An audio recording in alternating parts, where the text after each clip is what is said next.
Hi everyone, నేను ఈరోజు మీతో ఒక ఇంపార్టెంట్ టాపిక్ ప్యాంక్రియాటైటిస్ గురించి కొన్ని ఇంపార్టెంట్ పాయింట్స్ డిస్కస్ చేయబోతున్నాను.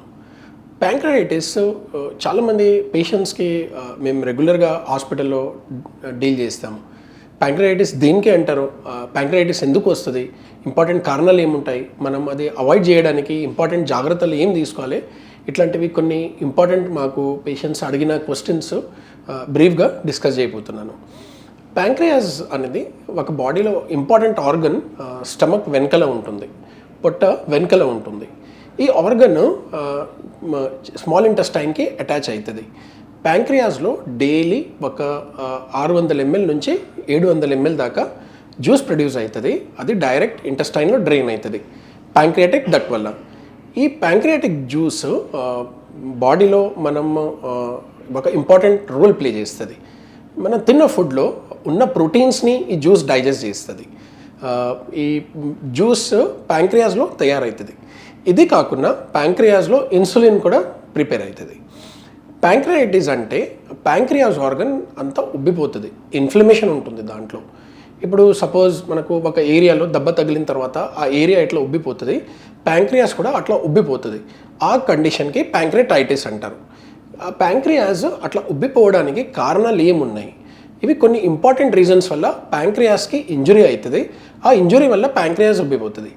ఆ ప్యాంక్రియాస్ ఉబ్బిపోవడం వల్ల ప్యాంక్రియాటిక్ ఎంజైమ్స్ ఆ డక్ట్లోకి వెళ్ళి ఇంటెస్టైన్లో రావడం కంటే బదులు ఆ ప్యాంక్రియాస్ నుంచి మొత్తం బయటికి లీక్ అయిపోతుంది. దీనికి ప్యాంక్రియాటైటిస్ అంటారు. ఆ ప్యాంక్రియాస్ ఉబ్బిపోవడానికి ఇంపార్టెంట్ రీజన్స్ మోస్ట్ కామన్గా ఆల్కహాల్ అలవాటు ఉన్న వాళ్ళకి మేము చూస్తాం. ఆల్కహాల్ హెవీ డ్రింకర్స్కి, రెగ్యులర్ తాగిన వాళ్ళకి అండ్ లో క్వాలిటీ ఆల్కహాల్ తీసుకున్న వాళ్ళకి మేము కామన్గా ప్యాంక్రియాటైటిస్ చూస్తాం. యూజువల్గా ఇది ఒక హెవీ బౌట్ ఆఫ్ డ్రింకింగ్ తర్వాత ఉంటుంది. పేషెంట్స్ ఓవర్ నైట్ డ్రింక్ చేసి next day severe abdominal pain and వామిటింగ్తో ప్రజెంట్ అవుతారు.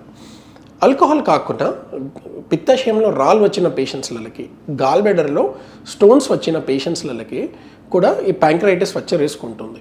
ఇది ఎందుకు ఉంటుంది అంటే gall bladder will go and attach to common bile duct. అంటే లివర్ నుంచి వచ్చిన దారికి కామన్ బైల్ డక్ట్ అంటారు. ఆ దారిని గాల్ బ్లాడర్ పిత్తాశయం అటాచ్ అవుతుంది. ఇవి రెండు దారులు పోయి ప్యాంక్రియాటిక్ దారిని అటాచ్ అయ్యి ఆ కామన్ ఛానల్గా ఇంటెస్టైన్లో డ్రైన్ అవుతుంది. సపోజ్ గాల్ బ్లాడర్లో రాళ్ళు వచ్చి ఆ జారి గాల్ బ్లాడర్ నుంచి ఆ లివర్ నుంచి వచ్చిన దారిలోకి జారి కింద పడితే అది ప్యాంక్రియాటిక్ డక్ట్ని బ్లాక్ చేసినట్లాగా ఉంటుంది.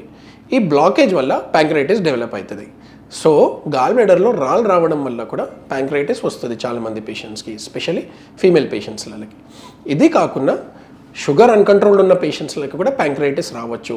లిపిడ్ ప్రొఫైల్, ఎస్పెషల్లీ ట్రైగ్లిసరైడ్స్ ఎక్కువ ఉంటే షుగర్ పేషెంట్స్లో చూస్తాం. ఈ పేషెంట్స్లలో కూడా ప్యాంక్రియాటైటిస్ వచ్చే రిస్క్ ఉంటుంది.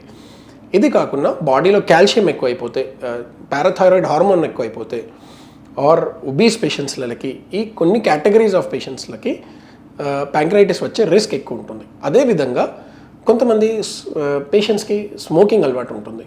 స్మోకింగ్ చేయడం వల్ల కూడా ప్యాంక్రియాటైటిస్ వచ్చే రిస్క్ ఉంటుంది.